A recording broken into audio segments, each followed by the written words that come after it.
pueden ir generando algún tipo de cambios en la manera como se hace política en nuestro país. Y si no, solo pensemos en las elecciones anteriores de diputados.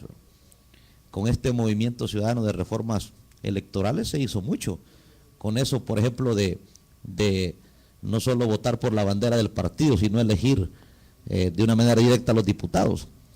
Porque observe el resultado, el señor Ciro Cruz Cepeda desapareció de lo que es el espectro político.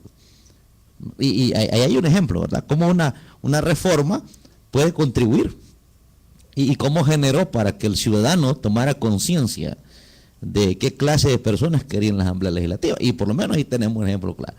Y hasta se hizo por ahí su chiste, a ver si es cierto, que dije que cuando la sala de lo constitucional avaló esas reformas electorales, dije que el primero que puso a llorar y se puso bolo fue el señor Ciro Cruz Cepeda, ¿verdad? Porque sabía que con eso la sala prácticamente lo estaba marginando. Entonces, un ejemplo, ¿verdad? Cómo cuando hay un movimiento que quiere hacer las cosas bien, se pueden generar cambios. Entonces, es igual, si cristianos con una buena preparación van incursionando, y poco a poco, no será de la noche a la mañana tampoco, pero con el tiempo se puede dar. Pero solo esa es mi participación. Aclarar que política como ciencia no es mala, la manera como se hace en nuestro país es lo que no es correcto. Sí, mi pregunta es la siguiente, siempre enmarcada en el contexto de la política. Usted compartía, hermano Pino, que la iglesia tiene la responsabilidad de enseñar a los feligreses los deberes ciudadanos. Y se habla mucho de que tenemos que promover en nuestras iglesias el hecho de que nuestros miembros vayan a votar. Mi pregunta es la siguiente: ¿puede un pastor aventurarse a orientar a sus feligreses con relación a los diferentes planteamientos políticos que los partidos políticos y los candidatos hacen en la actualidad? En el marco de que nosotros los pastores conocemos la verdad a través de la palabra, ¿podemos nosotros los pastores orientar a nuestras congregaciones a emitir el voto a un determinado candidato que se apegue más, digámoslo, a la verdad y a los principios que pues la palabra del Señor enseña? Bueno, hermano, mire, lo que estoy seguro que un pastor debe de hacer siempre es enseñar los principios bíblicos de lo que debe ser un verdadero gobernante, los principios bíblicos. Allí los hermanos de la iglesia tendrán que tomar una decisión por saber dónde van a dar su voto. Pero el hecho de inclinar la balanza por alguien, esto va a llevar a grandes problemas y divisiones dentro de la iglesia local. Porque recuerda, hermanos, que ya no somos, antes se decía que la iglesia evangélica era derechista. ¿Sabe usted que así se decía? Hoy se dice que la iglesia evangélica es izquierdista. Mire, realmente no somos ni izquierda ni derecha, pero sí cada uno tiene sus criterios bien formados. No somos una iglesia, no somos una iglesia tonta. Somos una iglesia que entiende bastante ya. Lo que nos toca, hermanos, es enseñar la palabra, los principios bíblicos, de lo que debe ser un gobernante, cómo debe ser un gobernante, ¿verdad? Cómo debe de juzgar, cómo debe de señalar. Y entonces, hermanos, la iglesia tendrá que tomar sus propias decisiones. Lo que sí es cierto, hermanos, es que recuerde que somos ya más de un 40% de evangélicos en el país. Eso sí es cierto.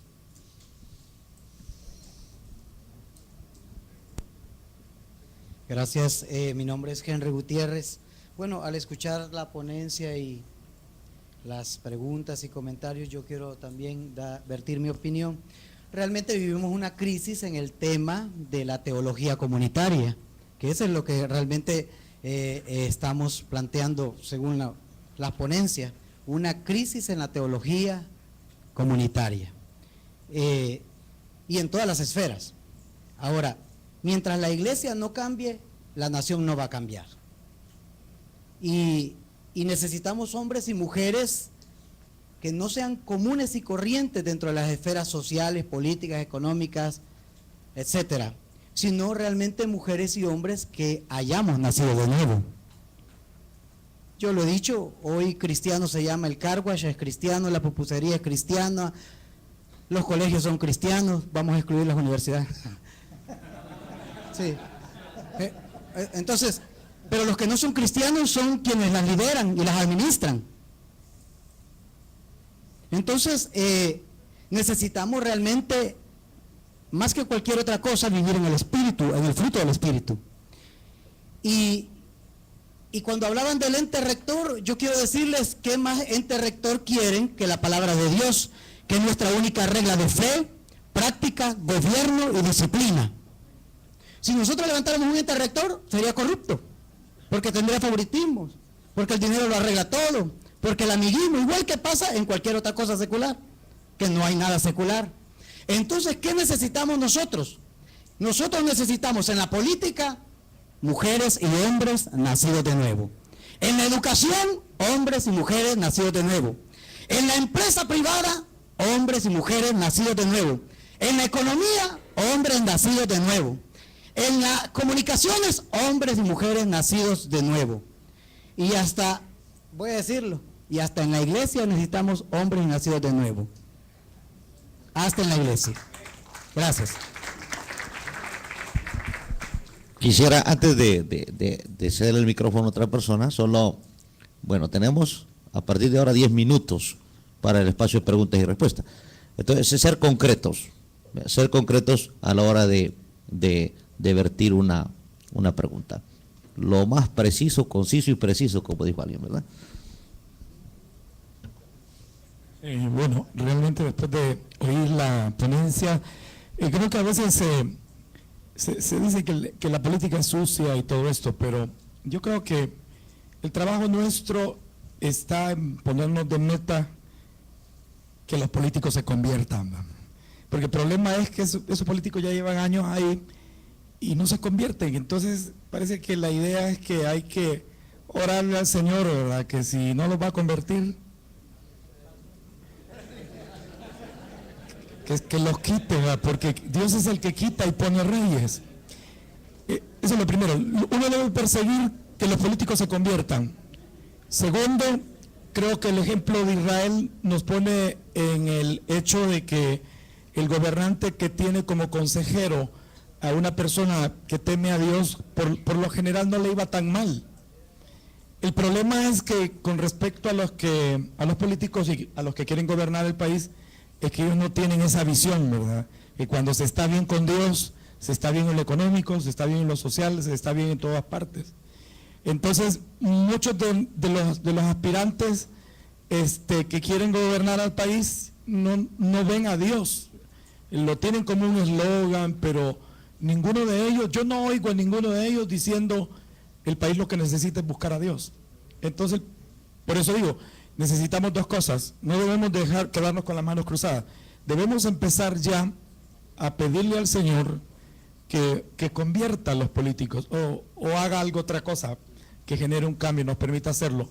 Y lo otro es que, como se hace, yo he oído que, por ejemplo, cuando en Estados Unidos, cuando un gobernante cae en una falta moral, siempre aparece algún ministro aconsejando al gobernante. Entonces eso aquí no ocurre. Y yo creo que a eso es lo que debemos aspirar, a influir desde ese punto de vista, desde el punto de vista espiritual y moral. Yo creo que eso es lo que en parte sería mi aporte esta mañana. Gracias.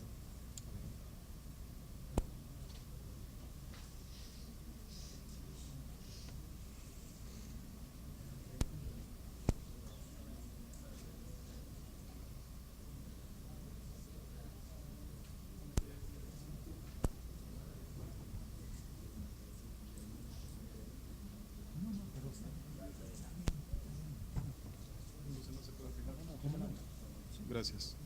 Sí, buenos días a todos y todas.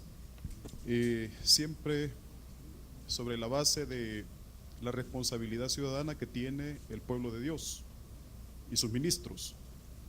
Yo quisiera incrementar un detalle importante como lo es la necesidad de conocer la Constitución de la República.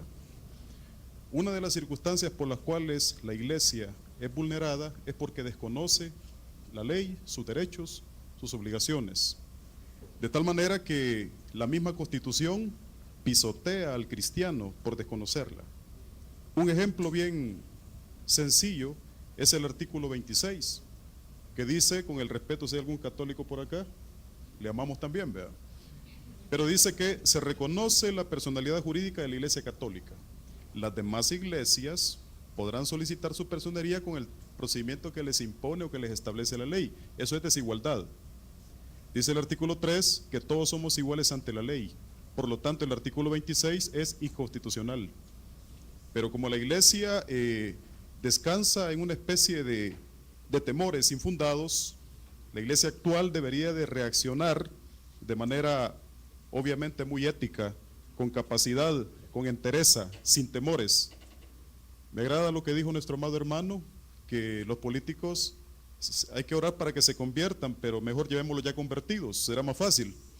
De tal manera que si la iglesia sale de las expectativas de temeridad que tradicionalmente ha tenido, que cuando se menciona la palabra política todos se quieren esconder, yo creo que es el momento, cuando vemos cerca de 3 millones de cristianos evangélicos, que tenemos que darle una respuesta responsable a este país.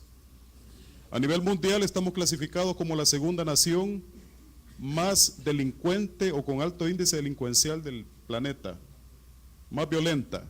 Tan pequeño El Salvador y tan violento, pero tenemos casi un 50% de gente cristiana y con principios que obviamente tienen la capacidad de respuesta para esta situación.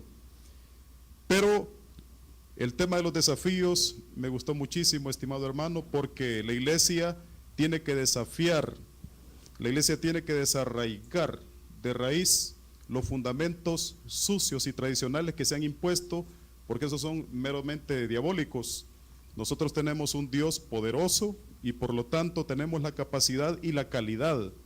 Tenemos cantidad y también tenemos calidad como para poder sustituir las esferas de poder e incursionar a áreas sin temor, obviamente debidamente calificados por los ministros como consejeros, porque para mí los ministros son autoridad en este país, pero no se les reconoce. Si llega el párroco de la iglesia, usted siéntese y espere y pase adelante el párroco. Esa es desigualdad. Por lo tanto, bueno es no tener esos temores, incursionar esas esferas, dar un buen testimonio, para que en esa medida las autoridades vayan cambiando y dando un buen y fiel testimonio, y el mismo pueblo, convertidos o no convertidos, vayan sustituyendo a estas autoridades para que el país cambie. Solamente. Dios les bendiga.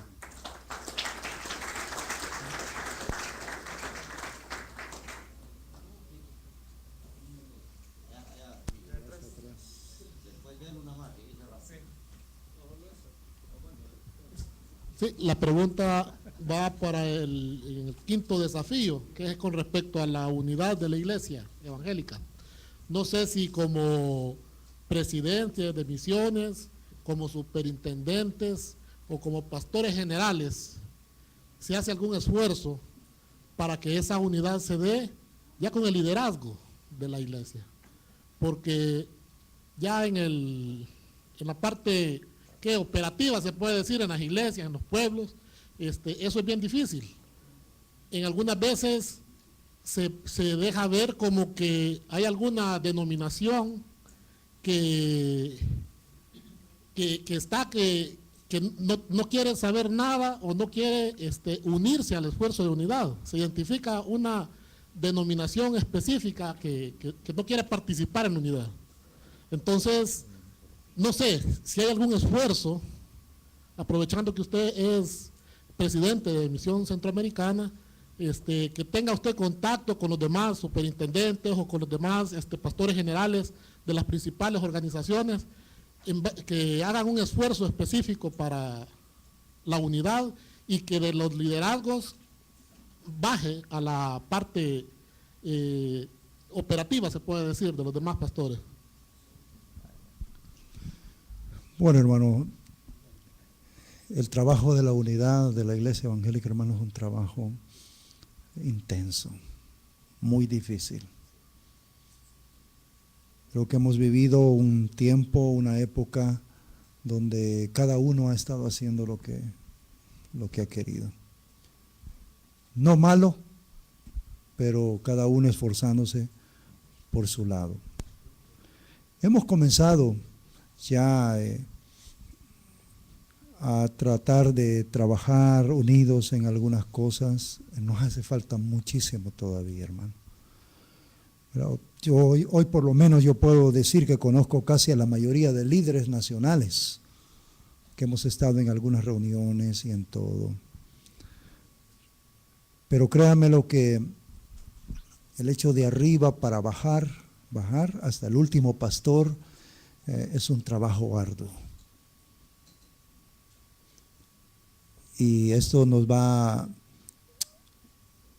a incurrir en que tengamos que pagar un precio, aquellos que en verdad sí queremos trabajar unidos, poner todos los esfuerzos para poder responder unidos, ¿verdad? Como iglesia evangélica. Ustedes saben que se nos dio un lugar, ¿verdad? Como el 28 de octubre, como el Día Nacional de la Iglesia Evangélica. Y eso nos lleva a unificarnos cada vez más y más. Pero no, es un trabajo, hermano, cuesta arriba. Déjeme decirle que es un trabajo cuesta arriba. Hemos visto algunos eventos donde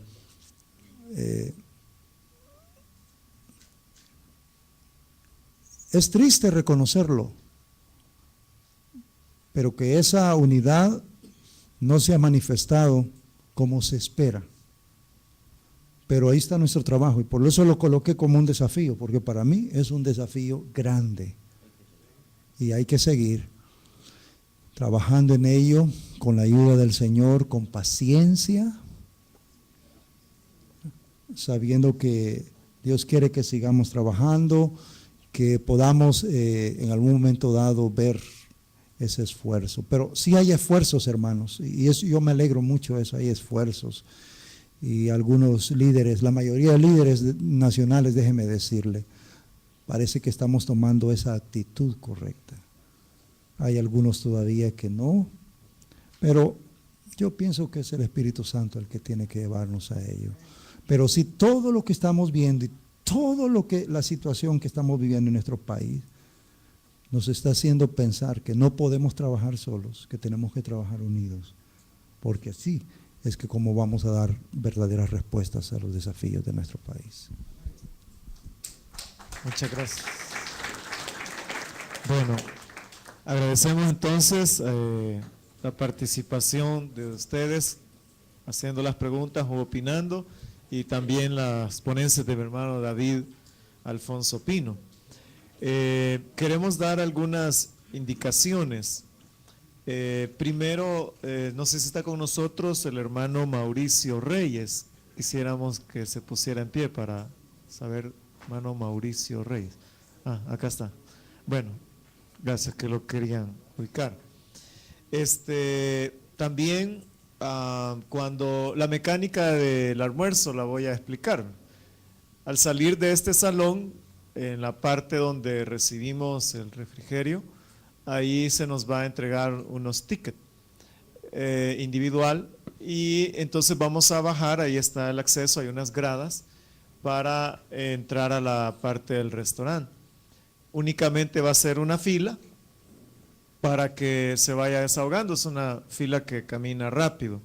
Entonces, a veces hay otro tipo de clientes en el restaurante, por eso es que debe ser una sola fila para los que andamos el ticket.